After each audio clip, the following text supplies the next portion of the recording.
Music, myth and folklore go together hand in hand. People have been making music for at least 50,000 years, since we were Neanderthals playing bone flutes. The music you're hearing right now is the Seikilos Epitaph, the oldest surviving complete composition made using musical notation, arranged by Ed Harrisson and performed by Olivia Knops. It is probably an epitaph for a loved one from around the 1st or 2nd century AD, or it might have been dedicated to the muse of lyric poetry, Euterpe, who was frequently pictured with a double flute or aulos. I am at Butser Ancient Farm, and I am here talking with the lovely people from Here Be Flagons, who are a musical reenactment group. And today we are going to have a look at the connections between the history of music and musical instruments and myth and folklore. I'm Gary, and we are Here Be Flagons, and this is some of our collection of historical musical instruments. So the oldest instruments that survive are made from bone. Flutes and whistles made from bone date back about 55,000 years at their oldest, currently known. So there are bear, vulture and ibis bones that date back that far, and a mouthpiece sort of filed in, and sound holes. Bone flutes continue to be made throughout history, but they are one of the instruments that dates back the furthest. So a slightly more modern version has a fipple, much like a recorder, and a block. I've made mine out of beeswax and sort of drilled note holes. Bone flutes were used and found in various sites and burials across all of history. It's a very good material to make things out of if you want them to last.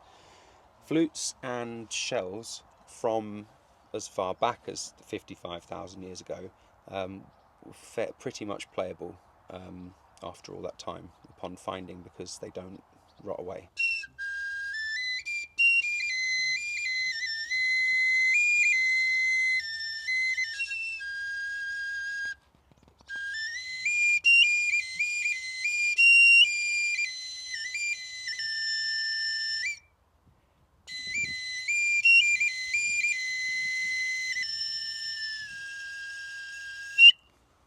This is one of the world's oldest trumpets. It's a conch shell with the tip cut off and sanded down into the mouthpiece. So shells like this are known to be about 20,000 years old at their oldest, which places it in the Stone Age, kind of in the middle of the Ice Age. It's called a Triton's trumpet conch, named after the Greek god Triton, who was the son and herald of Poseidon. But to a Roman, Triton is sort of mer people in general. So it's a mer person's trumpet. They found these in Pompeii, and so they know they were used domestically, at least as a signalling horn. The conch shell is played using your hand to change the note, as you can see here.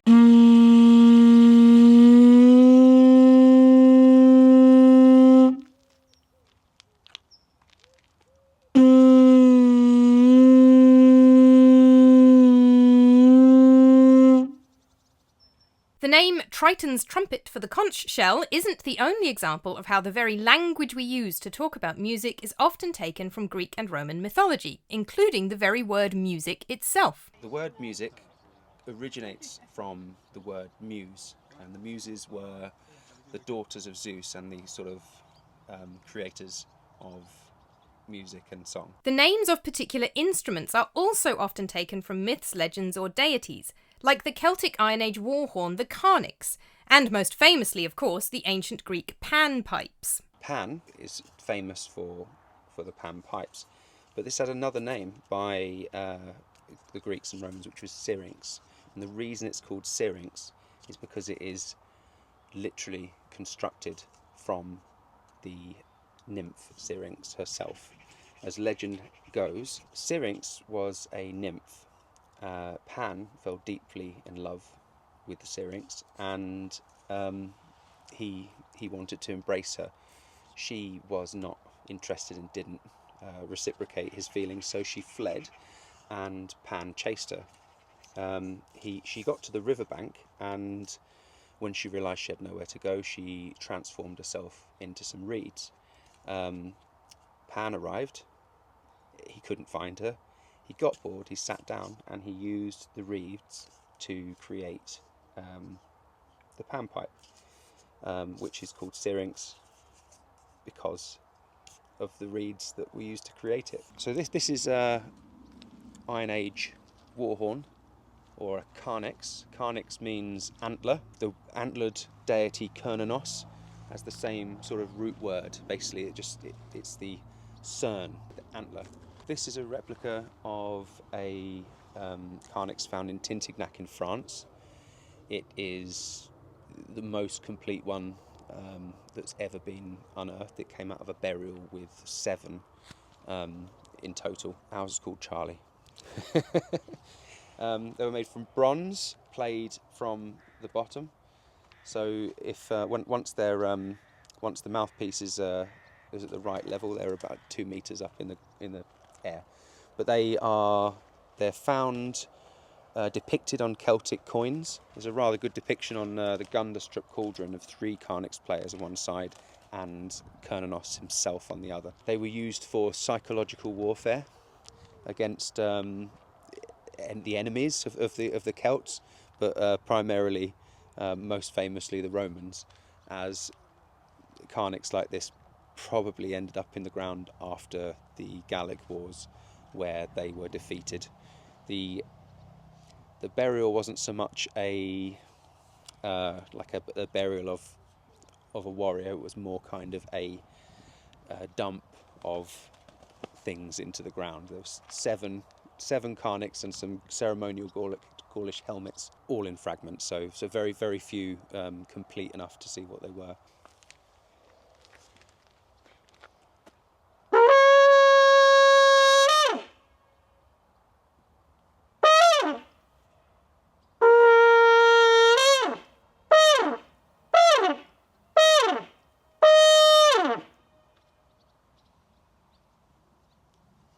There are also specific instruments with mythological stories told about their origins, like the ancient Greek double flute, the aulos. The thing I like about Greek myths or Greek music is that the myths and history are so intertwined that it's really hard to tell which are which.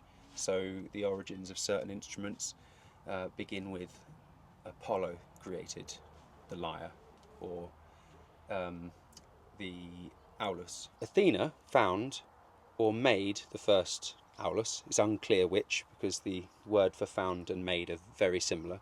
And she played it to her fellow gods, who laughed at the contorted faces she made while she played it.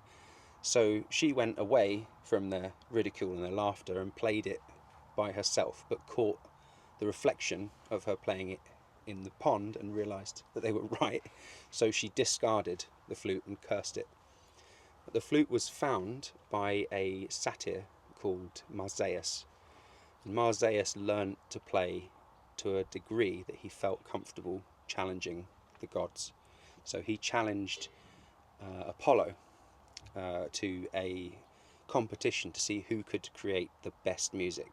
Apollo with his lyre and Marsyas with his aulos. Unfortunately, because the aulos were cursed, he couldn't play anything when the competition began. So he lost and was flayed alive as his punishment. The aulos was a double flute played with 2 hands, and it was quite often accompanied by what is called a scibellum.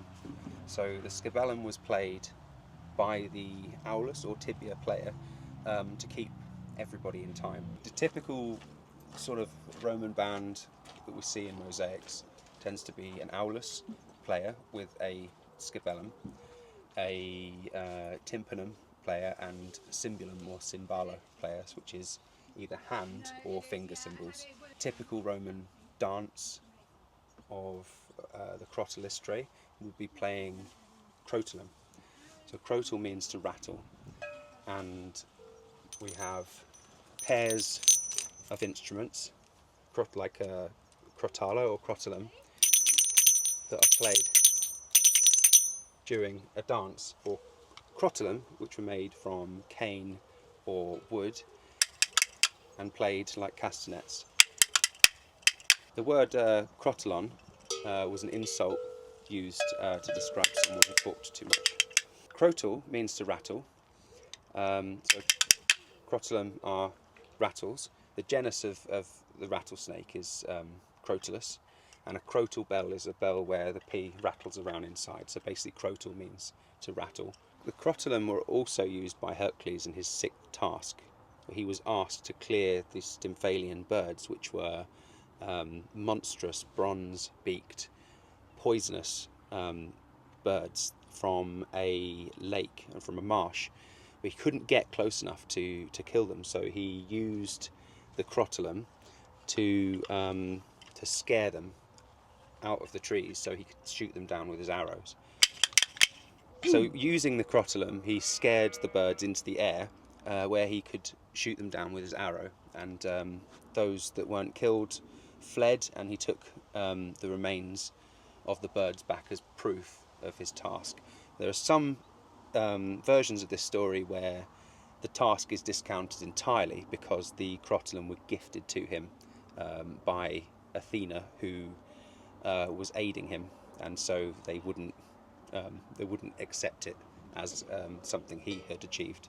Of course, there were lots of musical instruments associated with the worship of particular gods or goddesses, or with certain religious rituals, like the Sistrum, which was associated with the Egyptian goddess Hathor, and then later with Isis, the Egyptian goddess who was the subject of a Greco-Roman mystery cult that built up around her, and to a lesser degree her paramours Osiris and Serapis. Another good example is cymbals, or kimbala, used in the worship of the Greek god Dionysus by his female followers, known as maenads, or bacchantes. Cymbals and tympanum are something you see played a lot in connection with Dionysus and the maenads. They were played with hands or fingers. So cymbulum, cymbals, or cymbala, finger cymbals.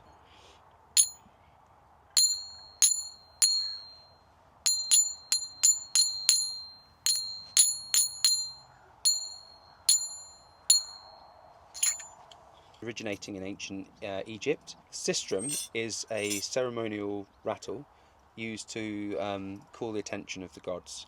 So if you're going to go through the trouble of a big sacrifice or worship, what's the point if nobody is paying attention? So the Sistrum was to call the attention of the gods.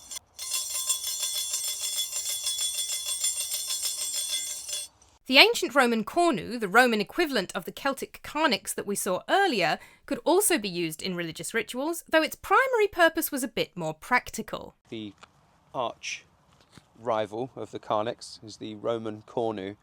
This is a cornu, would have been played by a cornison in the Roman army, and ceremonially as well. They were depicted in mosaics as used as a fanfare at things like the Circus Maximus and other ceremonial affairs, funerals, etc.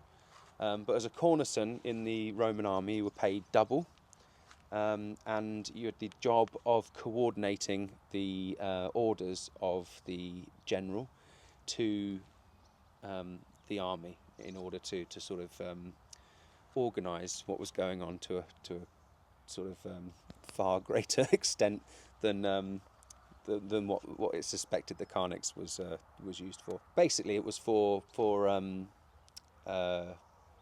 conveying orders across the battlefield.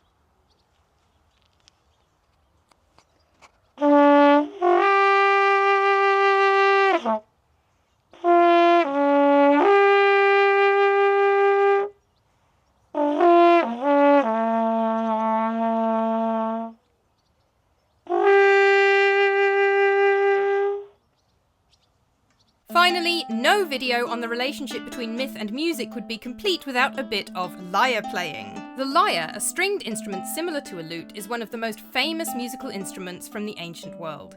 The earliest examples date all the way back to Mesopotamia in about 2700 BC, while the round lyre or Western lyre originated in Syria or Anatolia, but was particularly popular in ancient Greece. From Greece, variations of this lyre spread to Rome, and the later Germanic lyre developed from it. The Greek mythological hero Orpheus is probably best known these days for the tragic story of how he tried to bring his deceased wife Eurydice back from the underworld, but failed because he couldn't follow a simple instruction not to look behind him. But the mythology of Orpheus has a lot more to it than that. He was the subject of worship in a mystery cult, and he was famous for being a wonderful musician, and he was especially associated with the lyre. It was his musical skill that convinced Hades and Persephone to give him a chance to get his wife back in the first place, and he was sometimes said to be the son of one of the muses, often the muse of epic poetry, Calliope. A lyre also figures in one of the most famous bits of Roman folklore, this time connected with real events. You may have heard the saying that the Emperor Nero fiddled while Rome burnt, a reference to the Great Fire of Rome in AD 66. This is one of several Great Fires of Rome, but a particularly bad one. According to good old gossip imperial biographer Suetonius, quote, viewing the conflagration from the Tower of Maecenas and exulting, as he said, in the beauty of the flames, he sang the whole of the Sac of Ilium in his regular stage costume, end quote. Ilium is another name for Troy, so Nero is singing a poem, a song, about the fall of Troy. Slightly less gossipy historian Tacitus, while noting that Nero did, in fact, give some orders to get the fire put out and provide temporary housing for the homeless, adds that, quote, his measures, popular as their character might be, failed of their effect. For the report had spread that, at the very moment when Rome was aflame, he had mounted his private stage and, typifying the ills of the present by the calamities of the past, had sung of the destruction of Troy. Nero was infamous for enjoying poetry and music and acting, all things that Romans tended to think were not masculine enough for an emperor. They enjoyed those arts very much, but they thought emperors ought to be more military and less interested in acting, which they were very snobby about. You will also have realised by now that the English word fiddled is misleading, because Nero was not playing a violin, which of course hadn't been invented yet, though the lyre is a related instrument. He was singing while playing the lyre as an accompaniment, in the same way that you might with a modern guitar or with an early modern lute, which is the way the instrument was often used in ancient Greece and Rome. This is a Anglo-Saxon lyre, or a Germanic lyre. This one is a reconstruction of one that was found in Germany, in Trossingen. It's very well known for being a very well preserved specimen, with the tuning pegs, bridge and carvings intact. So a lyre like this would have been played by someone like a musician or a gleeman, which is a travelling musician. So in Anglo-Saxon society, as a musician, you were probably quite well regarded. You are, after all, the person who writes the poems and the songs and the music. So you've got your entertainment, and if you're a warrior and you want to go down in history in a favourable light, be nice to the musician, because the musician is the guy who's going to be writing about your deeds and prowess in battle.